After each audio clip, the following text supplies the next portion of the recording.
Around 2020, hundreds of mountain goats were moved from the Olympic Peninsula to the North Cascades. Researchers tracked 151 of them. To this day, only 4 are known to have survived. Still, researchers say the efforts were not a failure.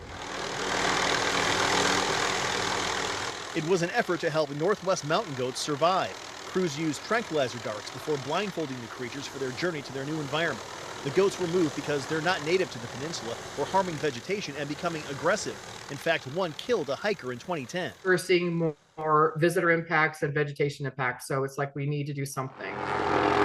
If the goats weren't relocated, Fish and Wildlife officials say they likely would have been hunted and killed by the state. A total of 325 were airlifted from the Olympic Mountains to the North Cascades over the course of 3 years. But almost all of those goats are now unaccounted for or presumed dead. Was this a failure? No, it wasn't.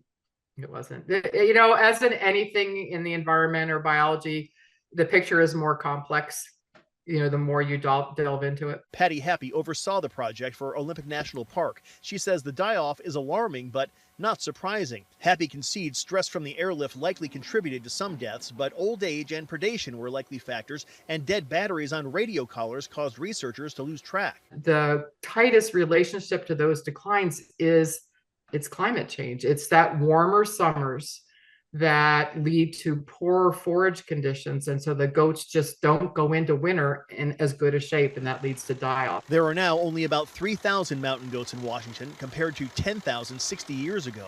And while that is cause for concern, Happy believes the situation isn't as dire as we might believe. I don't think goats are disappearing from Washington state. It just may be that some patches of formerly suitable habitat no longer are. Researchers now hope to track mountain goats in areas where they're doing well to find out what's going right there so they can use that information to help goats in other areas survive. In Cedro Woolley, Eric Wilkinson, King 5 News. Thanks for watching. Stay updated about breaking news and top stories on the NBC News app or follow us on social media.